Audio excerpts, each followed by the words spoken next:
Why are we leaders? We are leaders not because we figured it out. Most of us are still trying to figure it out. We are leaders because we made a choice or someone did so for us. But in accepting it, we made that choice as well, even if indirectly. Once you make that choice, everything that goes beyond that choice is a measure of your character and a reflection on your brand. Your failures will follow you. Your inadequacies will haunt you. Your choices will impact others. Your responsibilities increase tenfold, and the demands increase astronomically. So the big question is, why the heck would anyone want to be a leader? I guess the real question is, are you a floater or a swimmer? See, a floater has an easy life. They just lie there and the stream takes them where it needs to. If they are lucky, they end up at the riverbank. If they are not, they could end up with the crocodiles. But you see, the swimmer, however, gets to take his or her destiny into his own hands. They choose the direction they go. Sometimes the currents are strong, sometimes they are weak. But he or she understands it is persistent swim or drown and die. So why should you be a swimmer? Because all the problems you see in the world come to one fact. We have too many floaters and very few swimmers. And out of the very few swimmers, we have very, very few good swimmers. We live in a world with very few, mostly inefficient leaders, and yet we complain about the results we get. So why are we leaders and Toastmasters? Why are we club executives? We are because we want to get something from the program. We are because we want to make a difference. We are because we understand that we are the front line between anarchy and transformation.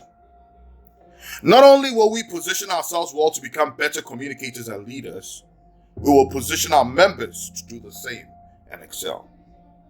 Being guided by the Toastmasters philosophy of creating an environment that is conducive for learning and a strong value system of respect, integrity, service, and excellence. We will connect viscerally, serve passionately, and impact greater. From the president's setting of an ambitious vision for the club to grow and thrive, to the VP ensuring an innovative meeting which is fun and engages all members in role playing and participation, we need to stop hearing that our meetings are getting boring. We need to be intentional about making sure they're fun. To the VPM, ensuring that members are happy and connected. To the VPPR, ensuring the club has a great brand and strong presence. To the treasurer, managing our financial resources more effectively.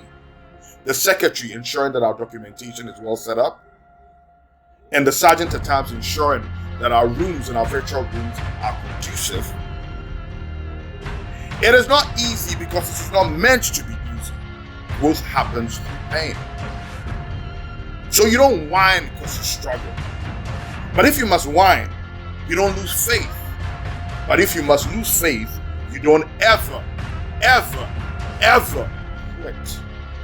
You trudge on. You listen to those who've been there. You observe your environment and you learn from any source. I guarantee you the program works. If you apply it, you will see it work. I've seen our division director start as a young man uncertain to a strong leader, sure and sticking the course. I have seen many of his leaders afraid to take a chance and now influential in creating change. I have mentored many and seen them grow into sought-after leaders, mentees who are doubted and have put their doubters to shame.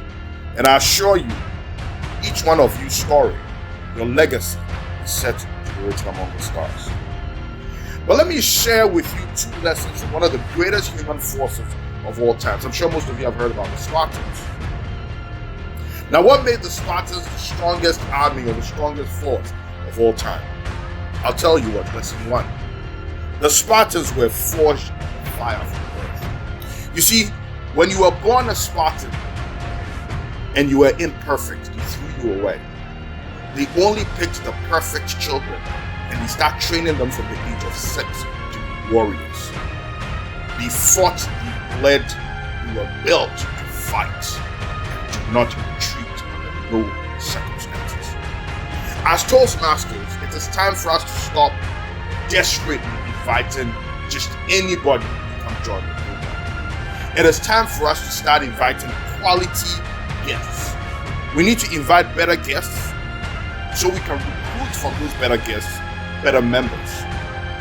And from those better members, we can develop better committee members in order to get efficient officers. We need to be particular about it. We understand the values, respect, integrity, service, excellence, in which we do not merit or hold those values. We should not be invited to dine and wine with leaders that are going to make a difference in the environment in which we find ourselves.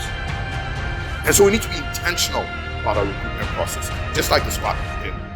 The second lesson from the Spartans that I want us to pay attention to and imbibe in our clubs is the role of the phalanx. You see, the phalanx was a special security defense system that the Spartans used. This is where they put their shields together and lock them together so that when the enemy advances, they can't get through. Now, here's the interesting thing about the phalanx. You see, the soldier holds strong that shield because they know that to their left, the person is also holding their shield. And to the right, the person is also holding their shield. And to the top, the person is also holding their shield. So nobody can penetrate that wall or that shield. And so it was a taboo. It was a taboo for you to come home without your shield. You either came dead on your shield or you come with your shield. We need to hold our executive partners to that same standard. Every executive must hold their shield, taking care of the next executive. When you have a Toastmasters community where one executive fails or starts to fail or starts to drown or starts not to show up, it affects the entire executive. So we all need to do our part. We all need to be committed. It cannot be part-time for one and full-time for another. It cannot be casual for one and serious for another. We are all busy and we all have things that we are committed to.